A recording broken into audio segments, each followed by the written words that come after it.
Chicken jockey. Dude, cut the cast. What are we doing? No, La la la lava. no, bro. Bro. Ninja Steel. We've taken so long to record this that it's like we have seen and watched like a global meme die. Like we've seen the whole life of a Unalive this man destructive for meme. talking shit about the Minecraft thing. Yeah, I don't even remember. Like, geez, it's been a minute. Dude, it's been a whole week. Yeah, Yeah. I was gonna say, yeah. Usually we're like, oh, it's only been a week, but we can't really even joke about that here because it's been so long. And mostly my fault because I didn't. I took so long to read. But in my defense, Flint and Steel. Theme song. Steel. Holy shit, what is this? Forged in God's very flames. To mine eyes, tell me lies. A new Elder Scrolls game. Time is nigh, I must fly. Venture forth on my quest. Goodbye Ma, goodbye Pa, and goodbye girlfriend's breath. So I'm not sure if I've decided for the theme song if that was still bringing it or if it was the newer one. Oh, Break the Boom Meter. That's like the newer one. Oh my god. That one sucks. What? You don't like Break the Boom Meter? Come on, man. No, it's still bringing its classic. It's fine. I still prefer the Crew remix with the Rizzler and all them. Oh, that's the best bars in all of That's- Reddit history. Speaking of which, happy birthday to the Rizzler. It was a few days Oh, ago. yes. Happy birthday to the Rizzler. Dude, happy birthday to Rizzler and rest in peace the Pope. Oh yeah, the Pope died too. Manga was actually his favorite show. Mm-hmm. Dude, He did say that Yeah. right before he Yeah, passed. Yeah, he loved Yeah, watching us while playing Deltarune.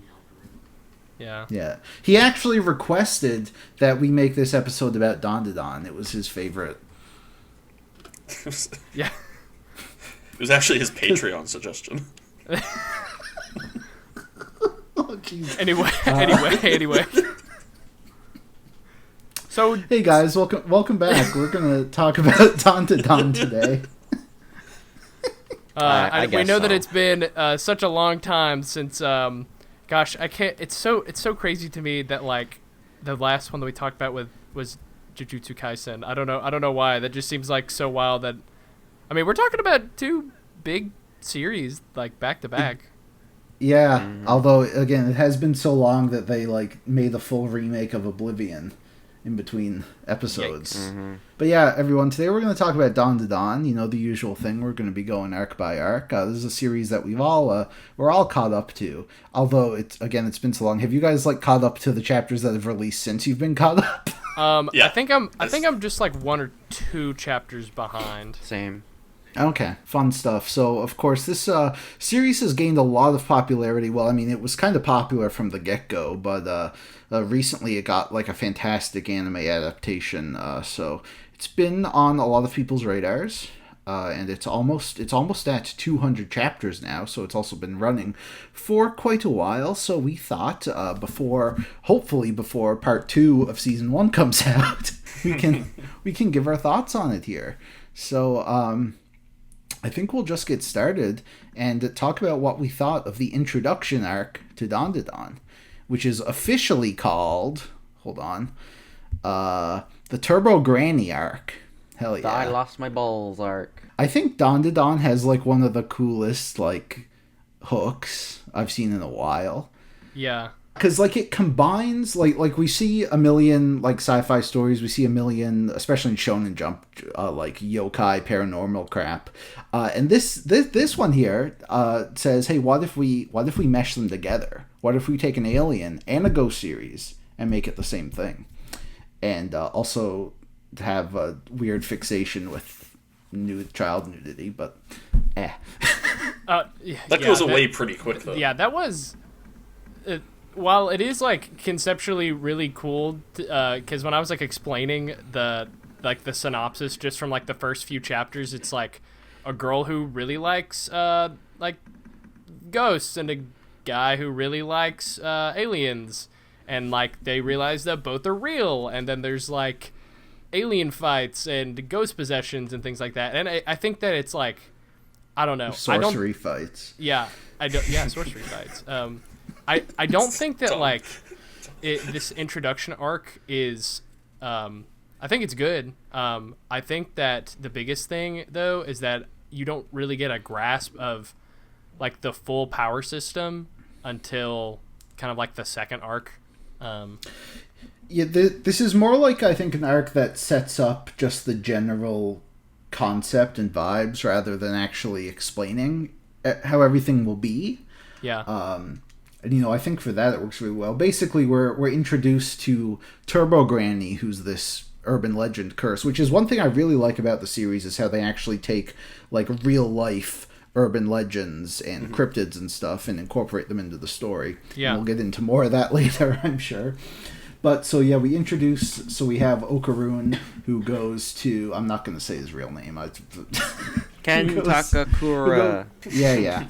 He goes to see if ghosts are real, and he catches one, and Momo goes to see if aliens are real, and she catches some very interesting aliens. And... And essentially, yeah, and they have to fight him off. She unlocks her psychic powers. Okaroon gets possessed, which sort of is what they deal with in the chapters that follow. And it's such a unique and interesting concept, and I think it's really great. I'm not like a huge fan of how oddly sexual it can sometimes be. Yeah. I think it's definitely one of those series where I'm like, this is amazing. And I show someone the first episode, and they're like, I'm like, just stick with it. Trust me. It's kind of like that with Undead Unluck, because he's like groping her and everything, and then they like cut that shit out like 5 chapters later. Yeah, so. Yeah, I know, and like Soul Eater was like that too. Yeah, it's like for this series, Yeah. you know what it reminds me of? It's like that. It's like that Jimmy Neutron meme where like, Don, this is the 5th time you've brought sexual assault to class. That's how it was starting to feel after a while. Yeah, because it's not like they do it like super frequently, but every now and then their Serpos will return, and they'll be like, "Hey, can we do this time?" Yeah, like, bro, it never like crosses a line, I don't think, but a lot of it is just kind of like, all right. Yeah, it's not like gratuitous for the sake of being gratuitous or anything. Yeah, like the bad guy will always get his ass beat before they can do anything, but I had a coworker who said he heard that the first episode was on the level of Goblin Slayer episode 1, and so they didn't want to watch it. What? I was like explaining to him, I'm like, no. Yeah, I would not say that. I would say though that like I do think that it does have the case of like the first few chapters have like the worst of it. Yeah, for sure. Like I would say that it's like outside of that like everybody like everything else is pretty. Yeah, tame. There's like a few times where they have to take off their clothes for whatever supernatural reason, but it's and then there's it's like it's like when they're in the class. I think it's like the second arc. Like the Nessie arc. No, not even the Nessie arc. Yeah, maybe it is the Nessie arc. It's like they do the fight. When they're like a school floods. And then yeah. And so and then after the fight is finished, take off your clothes. Yeah, after the fight is finished, and then they like are done, and then they're like, "Oh my gosh, we're naked!" Like, okay, I gotta say that is genuinely hilarious. I love that scene where they're just like on the floor and they're just like on each other, and they're like, "Oh, the floor is so hard," and the entire class is watching them. Well, one thing that I think is really cool for like the introduction arc in particular is that it sets up that like everything kind of happens in its own like separate, not like universe, but everything that kind of happens is like in its own subsect. So it's like pocket dimensions. Yeah, yeah. That's how you can get away. It's a smart way to get away with like having crazy battles without having to explain how the school like is casualties, safe and they can go back to school. It's like kind of like a villain of the week style, where like everything's back to normal by the next episode. Well, I was gonna say because I really like the like slice of life moments in this show too. I like how after crazy action, it's still able to like take a breather and just have the characters like hang out at school and be goofy. Yeah, I think I really enjoy that, because a lot of times, like, battle manga will, like, reach a certain point and then they can't go back to that. Like Jujutsu Kaisen, for example, right? Like, you can, but Dawn to Dawn, the way the world works and the powers work, it does have a really, like, easy way that you go. One of the things I love is how I always look forward to at the end of every arc, and you get the spread of all of them just having a meal.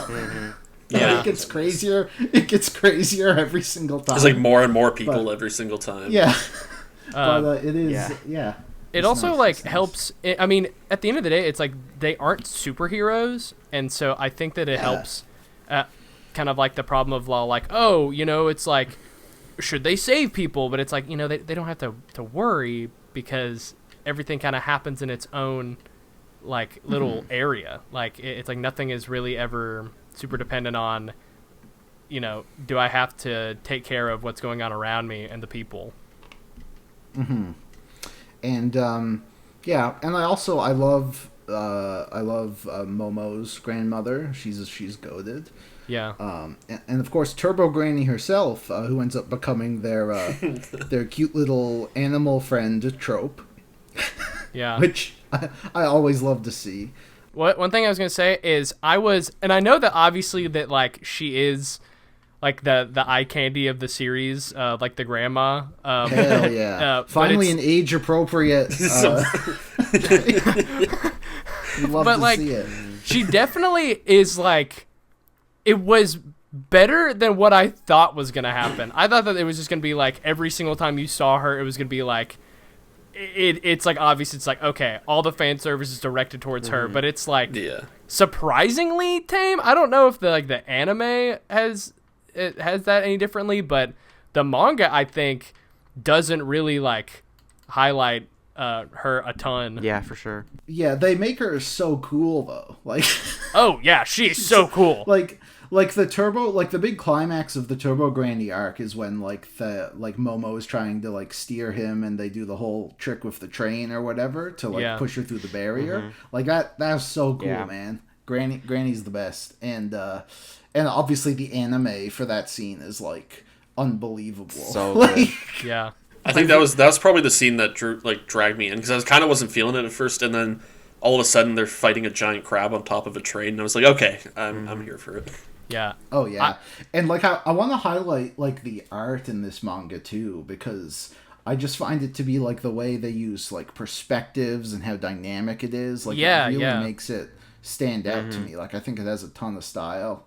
It's really cool. I think that the art like especially like a few arcs in, that's when I was just all like, okay, this is a really like tightly done fight. Like this is really good.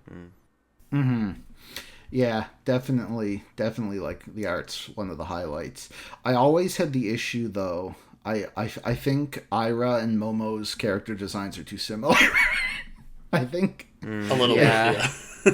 Like I remember I sometimes got confused at who I was looking at because they have like the same hair. Yeah. But I don't know. I never got them. I never got them confused personally. I always nerd. Bro, okay, buddy. Their hair is like the same but mirrored. Speaking of Ira, her arc is up next, and I'll be honest, going through the series again, like I forgot how awful Ira was at the very start. I know, she's such a pain in the ass. When she basically like tells the entire school what a slut Momo is. I'm just like, what the fuck? And she's like, there's like the one nerd guy. She's like, oh, you just gotta give them attention.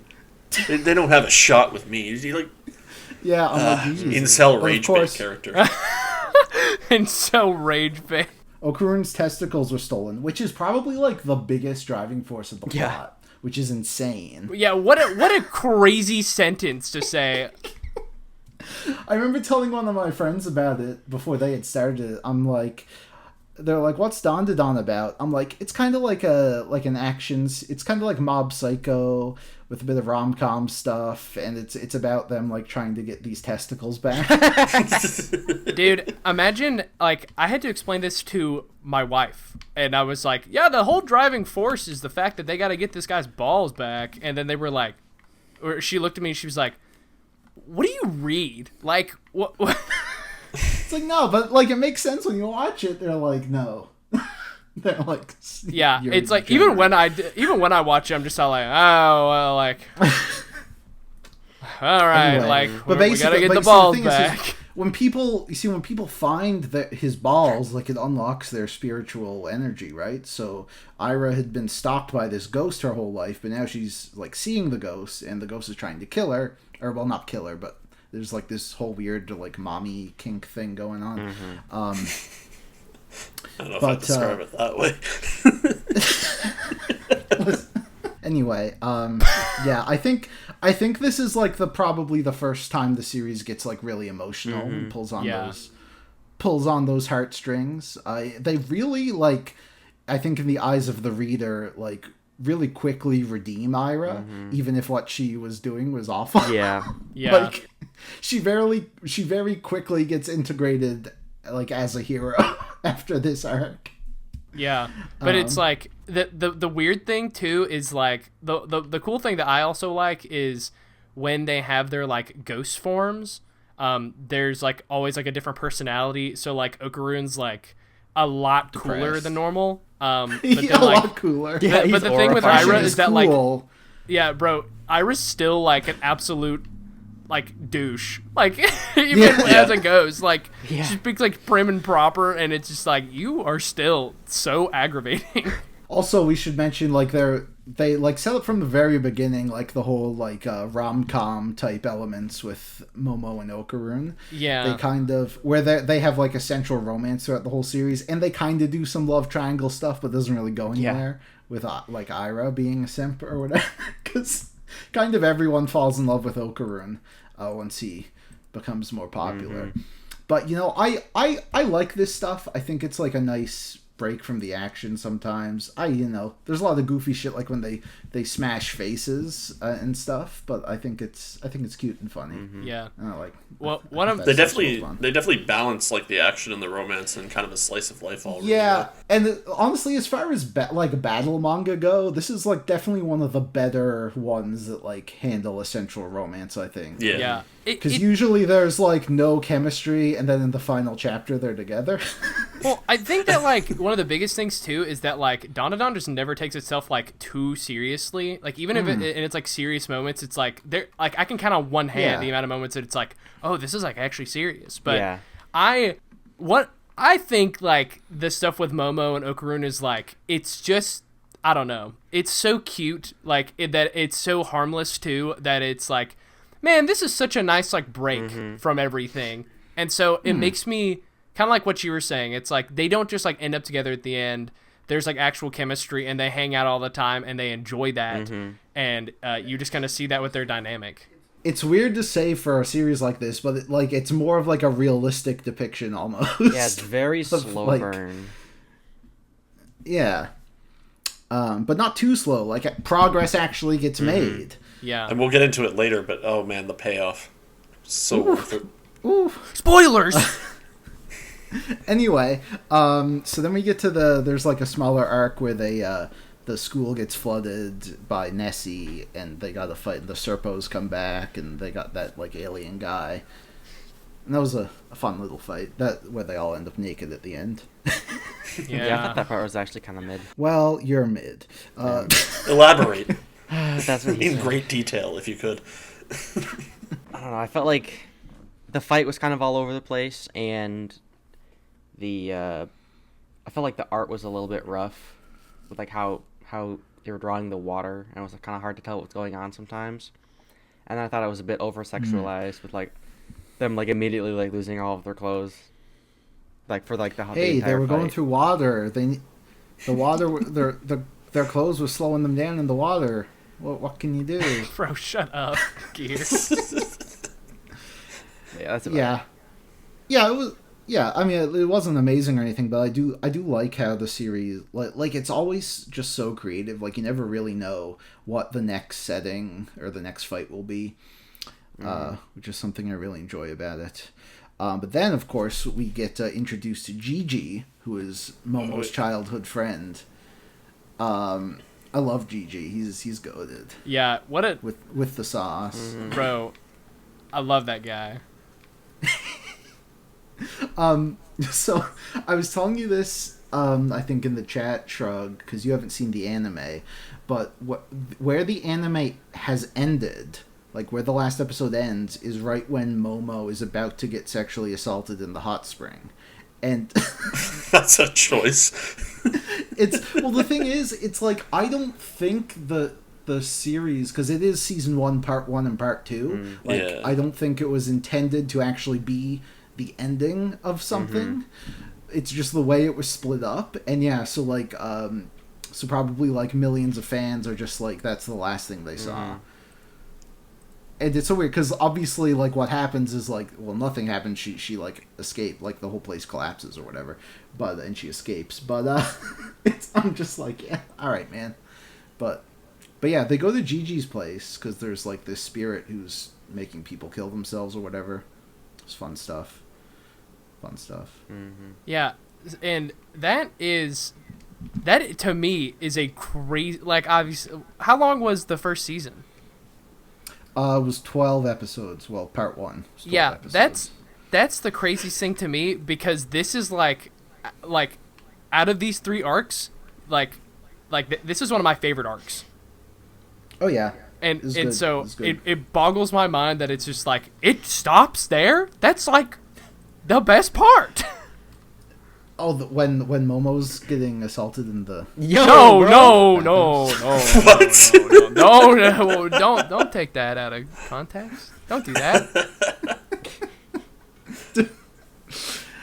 Yeah, it is kind of weird. Again, like, I don't think that's how they intended it to be split up, but that's how it was split up. So it's very... I'm sure when the season does end, it will like have a end with an arc. But yeah. But yeah, this one's really good because it ends with like the volcano and stuff, and it like really escalates. Yeah, I think sure. Like, I think that like Okarun and the Evil Eye's fight is just oh gosh, the Evil Eye.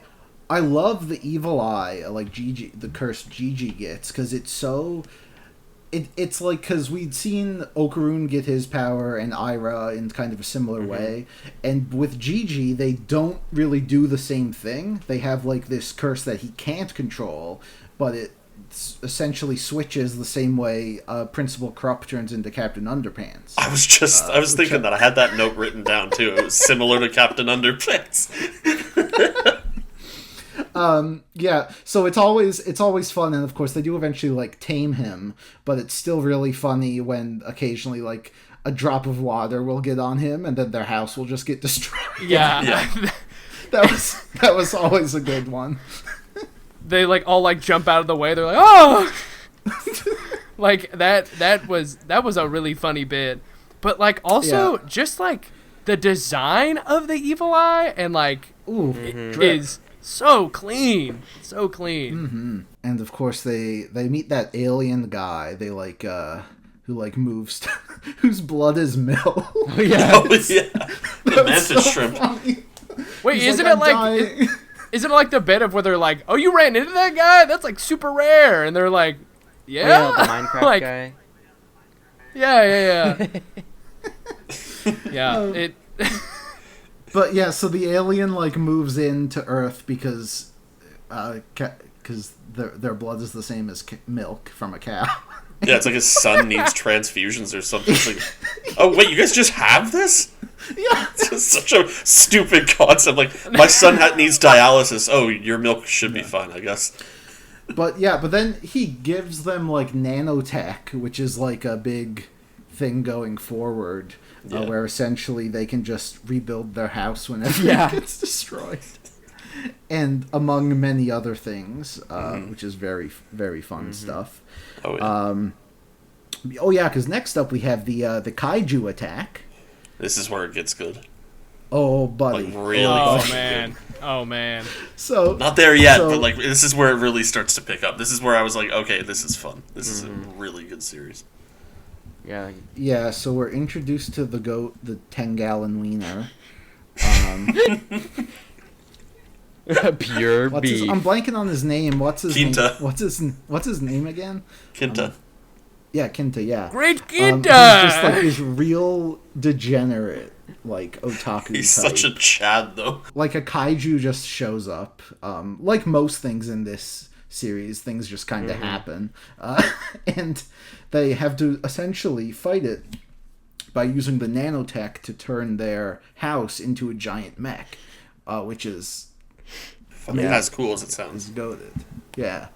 Love that. I love how It's so crazy that like at this point in the series, I'm like, what are they not gonna do? Like you said, like like the combination of everything. At this point, I'm sitting there like, yeah. So we have like mechs and we have like ghosts and spirits and like Saiyan fights and like. And it's great because as ridiculous as it is, like it works in the world. Like it fits really well. You're just like, oh, okay. Yeah. Like, yeah, it's so wild. I love how it's like literally just Godzilla. Like, heck yeah, dude. Yeah.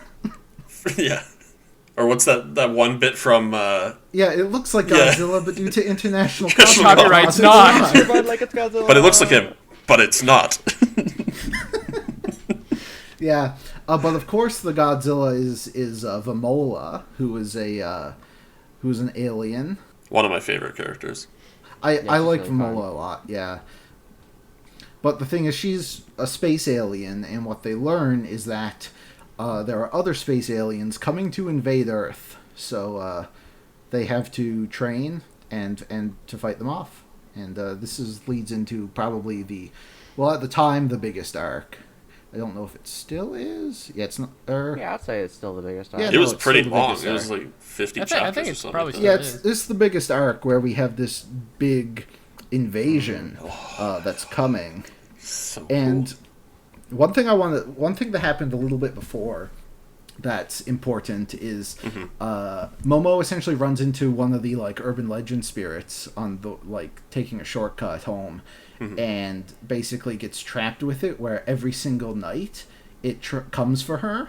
That was cool. That was, yeah. And so what I love so much about this element is that while yes it is like set up for a bigger payoff later, like throughout this entire training, which is mostly a training arc and then a battle at the end, but like every now and then Momo's like, oh my god, I need to hide because this spirit's gonna come and kill me. Yeah. At night. Yeah. So it like added this whole extra layer of stakes to it, which I thought was really fun. And of course the alien invasion sort of kicks off when Momo is working at her maid cafe job. That's one of my favorite panels in the entire series. Probably one of my favorite panels in all of manga. What a crazy I would panel. say that. It's such a good...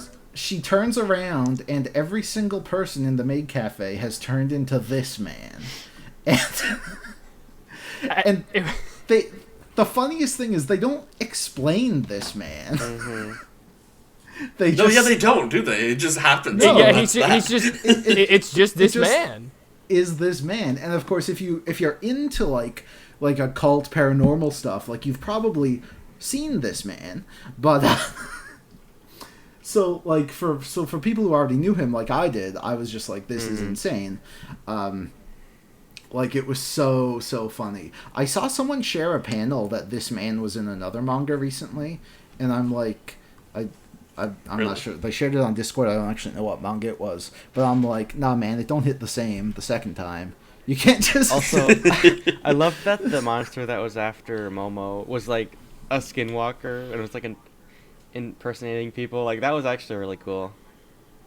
Yeah, like that's the thing. They do, for as like creative and unique as a lot of it is, like a lot of it is still based on real stuff, which I think is just a really cool element. Was the cafe, like with this man, was that when they introduced the Serpo who works at the convenience store? Because he's also... Oh, hell yeah. Yeah, convenient Serpo. Yeah, because basically what happens, because like the Serpos come back while these other aliens are trying to invade, and one of the Serpos gets like disconnected from the hive mind and sort of That's it, yeah. becomes like his own thing, and he's hilarious and amazing, and he's kind of like the reason why they have all this info on the aliens because he's able to access it. But yeah, he's so funny. The goat. Great. Yeah. And of course, yeah, this whole arc culminates. Well, we get Vamola's backstory, which is kind of sad. Yeah. And where we because there's like a whole thing where they think Vamola is one of the enemies, but then we realize that no, like she was basically driven out of her planet by these evil aliens.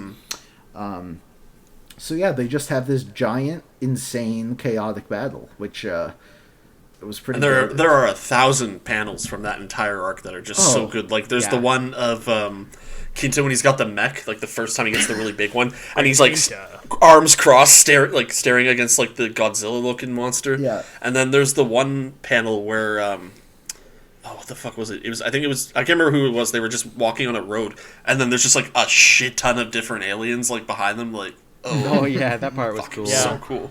Well, there's also we got to mention too. Like this entire arc leads into Okarun getting hurt, and then he's like in this coma while everybody else is off training, and so then they go to like the big fight, and Okarun's like, "Oh, I need to go. Like, I have to." And he astral projects around and meets up with Granny. And that leads into to me, one of the craziest things, because they go, he astral projects, and then Turbo Granny goes, "Use the power of the spiral."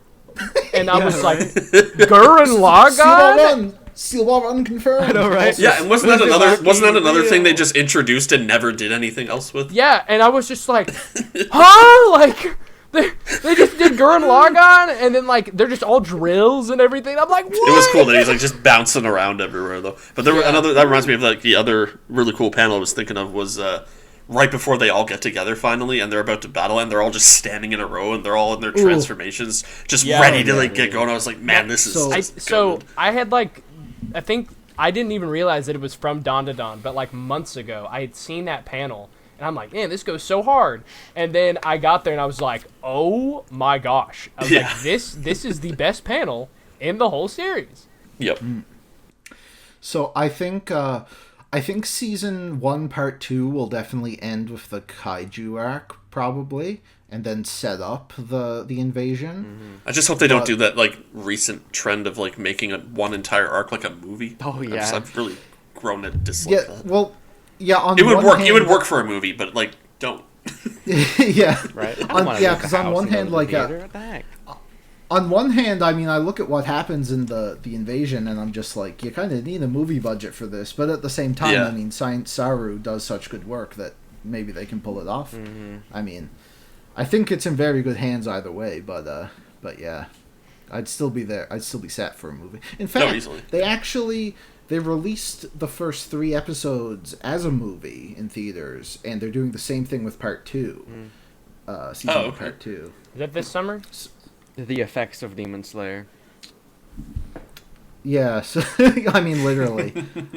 It literally is all because of Demon Slayer, the recent trends. Dude, if the new Demon Slayer movie trilogy does super well, and it will. There's gonna be so many more movies. It's never gonna end. Don't say that. Yeah, because like, isn't Chainsaw Man's movie supposed to like? Yeah, it's this year. It's September, I think. Or something. Yeah. At least we learned that Haikyuu is no longer ending with the movie. Bro, it's still going? Wait, it's not ending with a movie? No, so basically, there were 2 movies, which were like the 2 big games. I know we're talking about the wrong series here. But, so they released one of them, and then there's going to be the second movie, which has the other big game. And they used to say that was the final one. It was called like Haikyuu the Final or whatever, but it's not called that anymore. Which makes... So the Brazil arc is probably going to be another one or something. That's good. Hopefully, yeah. Nice. Anyway, Haikyuu is great, everyone. Check it out. Yeah, we gotta go back to a worse series now. Darn.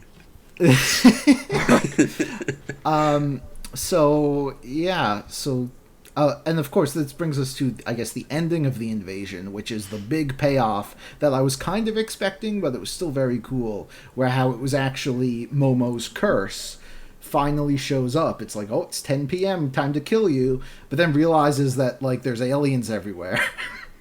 Yeah, but because I think, like, there's a moment of where she's like, oh, crap, what time is it? And then she shows up, and they're like, I think they're, like, all, like, super stunned about, like, oh, this ghost lady is killing all of us.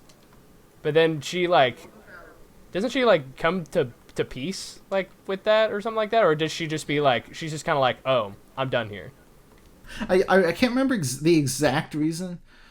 There's definitely a reason why she like says they're even or something, but at the same time, I love how this all worked, because like it's something they were really setting up from the beginning, that like the reason why there aren't aliens everywhere is because the ghosts kind of scare them away, basically. Oh yeah, that's right. But then we have, and the thing about these aliens is that they're from so far away in space that they like didn't know this, basically.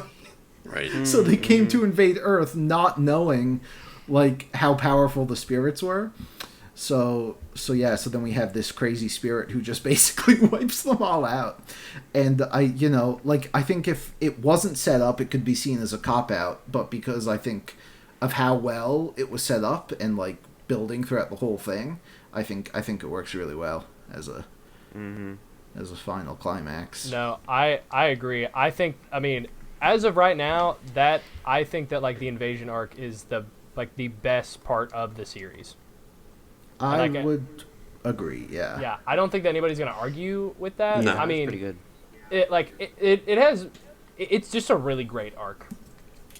There are some good moments, like really good moments. I think are on par with this arc, but I think overall, like I think I said this in Discord too at one point, but it feels like this is kind of like a Jujutsu Kaisen moment where like everything after kind of feels like just pales in comparison. Yeah, for sure. And it feels hard to get through. What, you don't like the idol arc? What the hell? Bro, of course you would. I like the miniatures. Anyway, yeah. After this, we get we move into like a mini arc with the class rep character who's like kind of been in the background the whole time, and also kind of has a thing for Okarun, I think. Yeah. She's like, no, you girls can't come into the class and talk to him. It's against the rule. Yes. They had this, like, kind of shockingly sad backstory where, like, her friend was, like, killed when they were Oh, yeah, it was, like, unnecessary, too. Yeah, and then they do sort of the same thing. This was kind of, like, kind of almost like a retread of stuff, and basically, like, her dead friend, like, is now, like, a cute animal character and helps her sing and stuff. Yeah. It's, it's fine. I thought, like, as a calm down arc from the invasion, I'm like, yeah, this is fine. Yeah. But, like, it's not really. It got to the point of where, like, at this point in the series, probably right before the invasion arc, and maybe this arc was the one of where I really thought it of, where I was like, this is the structure. Like, it was like, they meet a friend, be like, sad backstory, they get a power, they join the group. And so yeah, and it almost feels like Gigi was a bit of a diversion of that, and then Vamola also. But this kind of feels like it was going back to more like the start of Dandadan. Yeah. Almost. But yeah. Anyway, then we get into a very interesting arc that again kind of goes back to just how you never can really expect what you're going to get out of Dandadan. Because, of course, what we get next is Isekai. It was, yeah. I guess you could call it that. It's I guess Isekai. you could call it that. It has it is. It has some cool parts, but I think overall I really didn't like this arc. Yeah, it didn't start out bad. Like I will say that it's just like I was interested at the beginning. Yeah, because they like introduce all the gangster the delinquent characters. Yeah, and everything. Like, okay, these guys are cool. And then it's like, here's was a box. cool. Yes. And I guess I'm more interested now because it's like, oh, there's like more people that are becoming aware of like all the spiritual stuff that is just like outside of like the general circle. And like I said, it's like I know that I was just saying like, yeah, I think I've had enough of like people joining the group, but at the same time, it's also like one of those things of with these guys, like it just seemed like these are just like regular dudes who are now just getting involved. Yeah, all the Tokyo Revengers. And so now I'm just like curious of like yeah. yeah. Yeah, I did really enjoy the start when they were trying to like break into the like the safe deposit box. Yeah. Yeah, that was was funny. goofy and fun. You see, I like how this arc is set up, and I really like the climax. I just think the parts where it's Momo and Zuma like in the game, I just don't find care. really It dull. was boring. Yeah. Because like we're suddenly like we set up all these characters you've grown to love and all this stuff, and it sort of just strips it away, and it just kind of does like a generic isekai thing for a little bit. Yeah, but dude, Zuma's backstory, dang, that goes Oh, hard. I know. Bro, the fact that it ended up being like the cop who took him in. Yeah. Bro, Yeah. I That was like crazy. I was That was actually crazy. like I was genuinely sitting there like, this is the best backstory like Yeah. maybe in the It series. was really, I was yeah, like, it was. what? Yeah. So like so this is it's just a bit of a frustrating arc because I feel like it could have probably been half the length and still The payoff of it gotten is really across good. everything. Because Yeah, I think the payoff this is that- the arc 'cause- where they introduce Count Saint Germain, and then he does the name drop. Oh yeah. Oh gosh. It's like, That so was have you really- heard of the Dandadan? And The it's like, whoa, Dan what's- is real. What's that? Yeah, I was like sitting there What's like, the huh? Dandadan? Like, what are you Yeah. saying? Yeah, and of course we get Okarun's big confession at the end when they're all Beautiful. in the game. Just And they're all perfect. just when they're all just levitating and no one knows what's gonna happen and he shouts it out. Oof. Oh man. What a moment. So like this is to me what, well, I guess like we can start talking about like the next arc, but I have I have some comments that I'm really curious about, like of y'all's take on it. But this leads into like right after that ends, that's when we get the everyone gets saved, everyone gets out, but then poor Momo was the exception, and then she is like, Honey, I Shrunk the Kids, and tiny for some reason. yeah, it's very funny. So they like take her to school. Yeah, she's like dressing her up in like the doll clothes and stuff. I like the one scene where Vimola has her on the desk in class, and it's like, look, I've got her all set up with her own stuff. It's so funny. Well, so the thing that I'm really confused about, maybe I'm not confused, more so I'm just like wanting to know what you guys think. So at this point, like right at the beginning of this arc is when Okarun has to give up his powers and give them Yeah. back to Turbo Granny. And Turbo then, Granny like, leaves. and it makes it think like, is this like the finale? Like, is this leading into like the final saga? I don't think. I mean, Turbo Granny's gonna come back. Yeah. I mean, there's no shot. Like, Maybe. I don't know. I mean, I definitely think she will. And like, we're definitely. I wouldn't say we're in the final saga right now, but there's definitely some like bigger things happening, where we have like all of the people being recruited to like stab people with the knives to steal their powers and stuff. And the pygmies What? or gnomes or whatever. Oh, the they were. pig. Yeah. Oh. Oh yeah, because we get yeah, introduced the to that like pygmies emo. girl. We get introduced to the emo girl, Yeah. who can Oh, yeah. command all the tiny. The girl from The Ring. Yeah. Yeah. Yeah, No, bro. literally. And the incredibly attractive nurse character.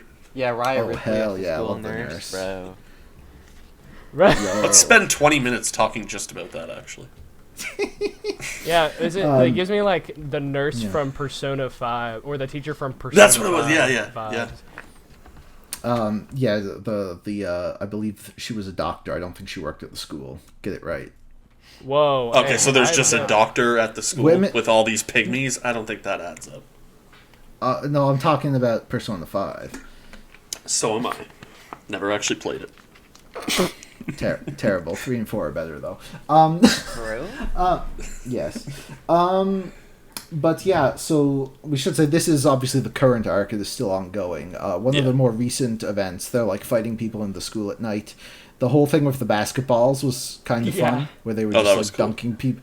They were just dunking people's heads off. I haven't been feeling this arc a whole lot, except like the last few chapters, and then there also was the character who was like playing the piano and everyone turned to bugs, or she just Yeah. like Yeah. commanded all the bugs. I thought that was pretty cool. Yeah, and then there was also, of course, a big thing where, like, the issue was Okarun's powers were gone. Oh, but one thing that was cool is that, like, he's in gym class or whatever, and he realizes that even without the powers, he's, like... Oh, yeah, he's still strong and now. everything, yeah. He's like, He's when like- did I get so fit? Yeah, he does like a world record. So yeah, now- time. now- It's like, does he still have his powers or So not? now, you know? and all the delinquents show up, and he goes to talk with him, and all the girls are like, "Oh my god, he's so brave and cool," and Momo's like, "You better not cheat on me until I'm big," or like while I'm small. And Actually, that whole scene at the gate when Zuma... Is that his name? Zuma? Zuma, yeah. Yeah. And then he starts transforming, and they're like, wait, we're all on the same side. And the most recent thing that happened was basically Kinta is like, Okarun, combine with me. That was so funny. When he combines it, it's just where the crotch is, it's just his little face. Dude, So- it reminds me of Thriller Bark, where they're like, "Dock with me."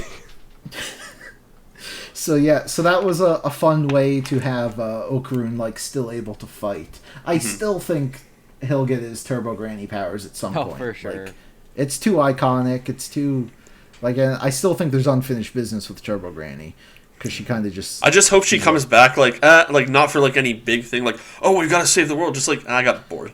Here, you can have Yeah, she just yeah, powers yeah. back. I mean, honestly, that feels kind of like what might happen is that she just gets bored without them. So I actually think what comes might back. happen is Count Saint Germain is probably gonna like get a one up on them, and then she'll be like, I knew I had to come back and save your sorry asses or something like that. I don't know. Yeah. But yeah, anyway, that's basically where we are. So why don't we like talk about our full thoughts on the whole thing as it stands? Of course, anything can change. Of course, if we had done a Jujutsu Kaisen podcast halfway through, we'd be like, It'd be Cool. our favorite thing. and Zach, I know you were gonna be on the Jujutsu Kaisen podcast, but you just couldn't like bring yourself. I couldn't do it. I gave it the and I have a history with Jujutsu Kaisen because when it first came out, when Uchu Shelf was like a blog, how I got like how Uchu Shelf kind of took off as a blog back then is I was like one of the first ones to review it, and I said this is gonna stick around in Shonen Jump, and there's a bunch of comments that were like, no, you're an idiot, you don't know what you're talking about. And I still feel a bit vindicated by that, but Yeah. I loved it, and it was like the concept was great, the characters were great, everything about the world. You get to Shibuya, Shibuya is fucking awesome, and then Shibuya ends, and it's like everything after. It's like, okay, this is fine.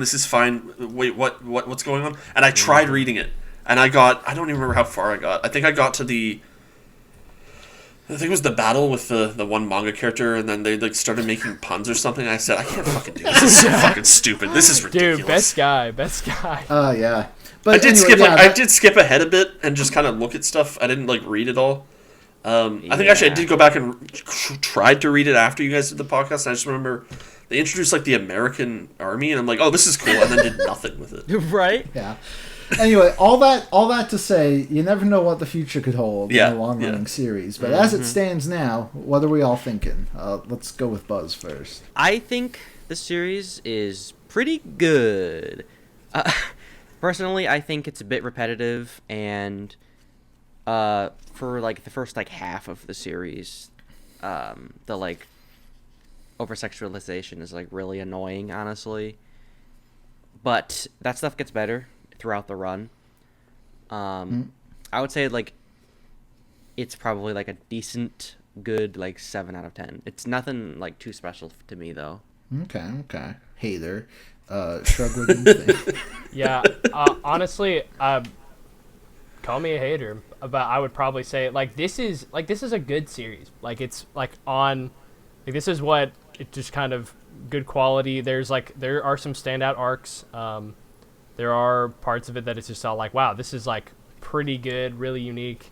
But overall, it's like I could not, like I'm not gonna say this is like my top 10, obviously, but Well, it's just no good. one here is and- Apollo, so yeah, I really do think I really wanting it to like stick the landing and have like a really like solid ending, and I want it to be like kind of one of those hidden gems in the future where people are like, oh, do you remember like Don? It's just like it had like a really good run and it ended like really well, and like it's just which kind of is like, good. unfortunately like a very rare thing to see.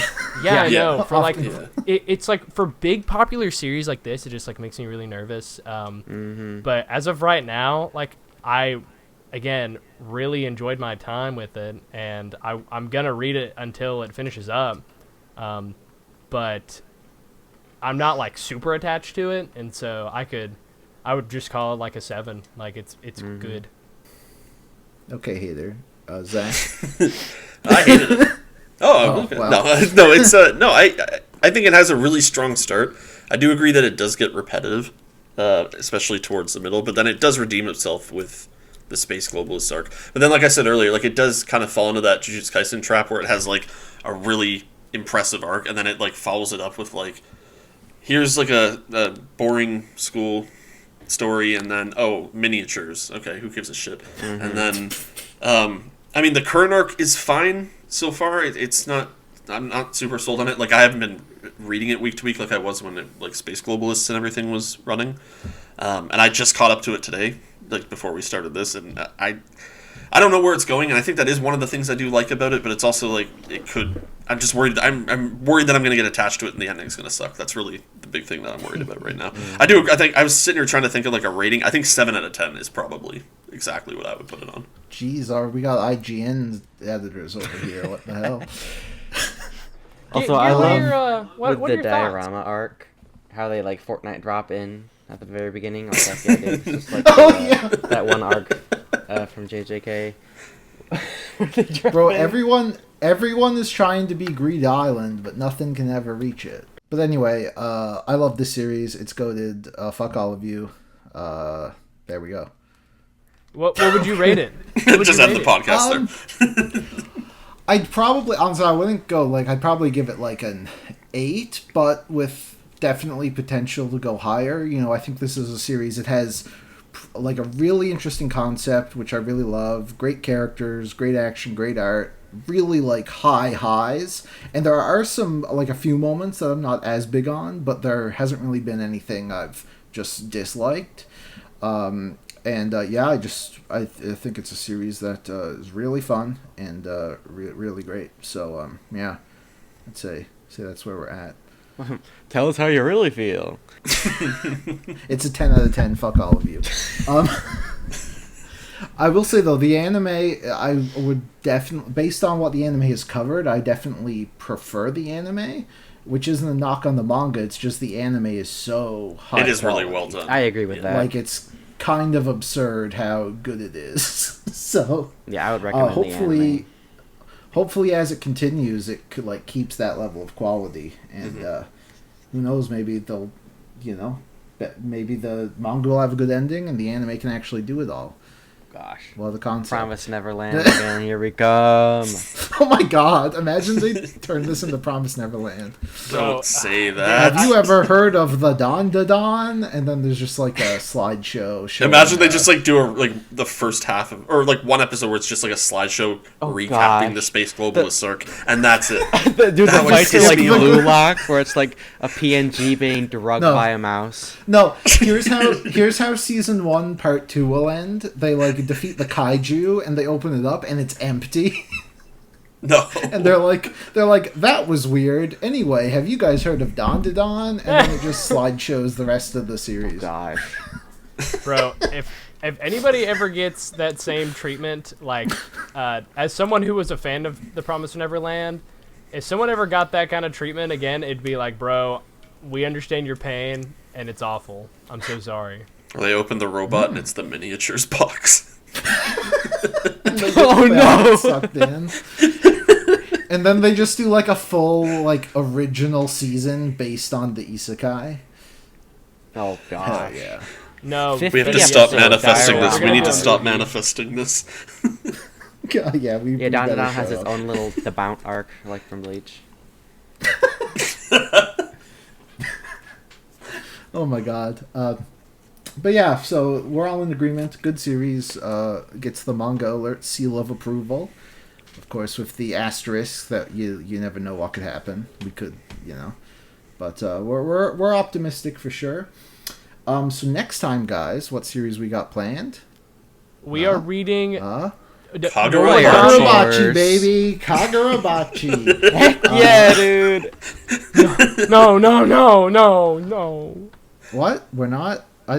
I was already started Kagurabachi though. What? It's Noragami. Oh. Fine, we'll do Noragami next, I guess. This guy is the host and he doesn't even know what's going on. Dang. But then after that is then after that is Kakurabachi. Yeah, then we're doing Kagurabachi. Don't worry, guys. We'll talk about some series that have ended a while ago, but we'll also get on the bandwagons, I suppose. Okay, but for real though, Kagurabachi is pure heat. I know. I didn't believe it at first, and then I got to the part. I think I tweeted about it. I got to the part where they were doing the backstory of. I forget all their names because I'm just bad with names. But they like ended a flashback with like lighting a panel on fire, and I was like, "Oh, this is gas. This is fucking great." Damn. Ooh, that just sounds gas just from hearing it. Whew. Well, yeah, we'll be eventually excited for that. But yes, Noragami is next. If you'd like to read it to be caught up in time, then go ahead. We'll have Mr. Apollo Gray on here. Noragami happens to be one of his all-time goats. I know he has a new all-time goat every time he reads a new series, but this is number 1. Yeah, Noragami has stuck around on his top The list for original a very long all-time goat. time. Yeah, the original. Big deal. So with that, I guess thank you all for listening, and we will see you next time. Chicken Jockey. So be off as a rough. Catch you later, Hyrule. I'll be gone, I'll be on. I'm no longer your fool. The crab filled the gap while I waited to begin the adventure of my life in the land of Skyrim.